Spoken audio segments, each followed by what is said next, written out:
ಮಾಡಲೇಬೇಕು. ರಾಜ್ಯದಲ್ಲಿ ಮತ್ತೊಂದು ಬಂದ್ ಕರೆಗೆ ಖಾಸಗಿ ಸಾರಿಗೆ ಒಕ್ಕೂಟ ನಿರ್ಧರಿಸಿದೆ. ಇಂದು ನಗರದಲ್ಲಿ ಸುದ್ದಿಗೋಷ್ಠಿ ನಡೆಸಿ ಖಾಸಗಿ ವಾಹನಗಳ ಒಕ್ಕೂಟದ ಸದಸ್ಯರು ರಾಜ್ಯ ಸರ್ಕಾರ ಕಳೆದ ವರ್ಷ ನಮ್ಮ ಬೇಡಿಕೆ ಈಡೇರಿಸುವ ಭರವಸೆ ನೀಡಿತ್ತು. ಬೈಕ್ ಟ್ಯಾಕ್ಸಿ ನಿಷೇಧಕ್ಕೆ ಸುಗ್ರೀವಾಜ್ಞೆ ಹೊರಡಿಸಬೇಕು. ಬಸ್ಗಳಿಗೆ ರಸ್ತೆ ತೆರಿಗೆ ಕಡಿಮೆ ಮಾಡಿ ವಲಸೆ ಹೋಗುವುದನ್ನು ತಪ್ಪಿಸಬೇಕು. ಅಗ್ರಿಗೇಟರ್ ಕಂಪನಿಗಳ ಮೇಲೆ ಕಠಿಣ ಕ್ರಮ ಜರುಗಿಸಿ ಪೋರ್ಟಲ್ ಇನ್ನಿತರ ಗೂಡ್ಸ್ ವಾಹನ ಸೇವೆ ನೀಡುತ್ತಿರುವ ಕಂಪನಿಗಳಿಗೆ ರಾಜ್ಯ ಸರ್ಕಾರದ ಅಡಿಯಲ್ಲಿ ಬರುವಂತೆ ಪರವಾನಗಿ ಪಡೆಯಲು ಕಾನೂನು ರೂಪಿಸಿ ಅಂತ ಮನವಿ ಮಾಡಿದ್ದೀವಿ.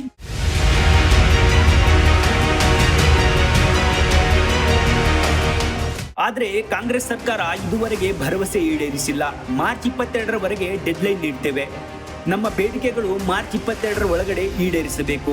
ಇಲ್ಲವಾದರೆ ರಾಜ್ಯಾದ್ಯಂತ ಖಾಸಗಿ ಬಸ್, ಆಟೋ, ಟ್ಯಾಕ್ಸಿ, ಕ್ಯಾಬ್ ಸೇರಿದಂತೆ ಎಲ್ಲ ಯೆಲ್ಲೋ ಬೋರ್ಡ್ ವಾಹನ ಸಂಚಾರ ಬಂದ್ ಮಾಡ್ತೀವಿ. ಹೀಗಾಗಿ ಸಿದ್ದರಾಮಯ್ಯ ಎಚ್ಚೆತ್ತುಕೊಂಡ್ರೆ ಒಳ್ಳೆಯದು.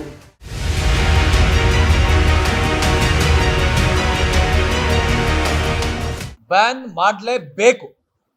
ಯಾಕೆ ಅಂತಂದ್ರೆ ಇವತ್ತು ಹೈಕೋರ್ಟ್ ಅಲ್ಲಿ ಸಿಂಗಲ್ ಬೆಂಚ್ ಮುಂದೆ ಇರ್ತಕ್ಕಂಥದ್ದು, ನಾಳೆ ಅದು ಅಪೀಲ್ ಡಬಲ್ ಬೆಂಚ್ಗೆ ಹೋಗುತ್ತೆ, ನಾಳಿದ್ದು ಸುಪ್ರೀಂ ಕೋರ್ಟ್ಗೆ ಹೋಗುತ್ತೆ. ವರ್ಷಾನುಗಟ್ಲೆ ಕಳ್ಕೊಂಡೋದಾಗ ಇವತ್ತು ಬೆಂಗಳೂರು ನಗರದಲ್ಲಿದ್ದಂಥ ಇಲ್ಲಿಗಲ್ ಬೈಕ್ ಟ್ಯಾಕ್ಸಿ ನಾಳೆ ದಿವಸ ಇವತ್ತು ಆಲ್ರೆಡಿ ಹರಡಿದೆ. ಜಿಲ್ಲೆಗಳು ನಾನು ಹೇಳಿದ್ದೀನಿ, ಇಡೀ ರಾಜ್ಯಾಂತ ಹರಡುತ್ತೆ.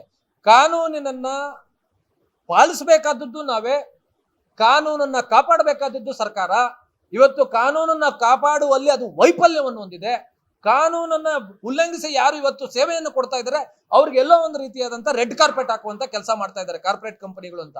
ಅದರಿಂದ ನಮ್ಮ ಚಾಲಕರಿಗೆ ಸುಪ್ರೀಂ ಕೋರ್ಟ್ ತನಕ ಹೋಗುವಂತ ಶಕ್ತಿ ಇಲ್ಲ. ಕೂಡಲೇ ಇದನ್ನ ನಿರ್ಧಾರ ತೆಗೆದುಕೊಂಡು ಇಮಿಡಿಯೇಟ್ ಆಗಿ ಸುಗ್ರೀವಾಜ್ಞೆ ಹೊರಡಿಸ್ಲಿಲ್ಲ ಅಂತಂದ್ರೆ ಮುಂದಿನ ದಿನ ಹೋರಾಟ ಅತಿ ದೊಡ್ಡ ಮಟ್ಟದಲ್ಲಿ ಹೋರಾಟ ಆಗುತ್ತೆ. ಇಡೀ ಕರ್ನಾಟಕ ರಾಜ್ಯದ ಇತಿಹಾಸದಲ್ಲೇ ಈ ಒಂದು ಸಾರಿಗೆ ಉದ್ಯಮದಲ್ಲಿ ಈ ರೀತಿಯಾದಂತ ಒಂದು ಮುಂದಿನ ಈ ನಡೆಯುವಂತ ಹೋರಾಟವನ್ನ ಕಲ್ಪನೆಗೂ ಅಸಾಧ್ಯ ಅಂತ ಹೇಳ್ಬಿಟ್ಟು ನಾನು ಹೇಳಲಿಕ್ಕೆ ಬಯಸ್ತೀನಿ ಸರ್.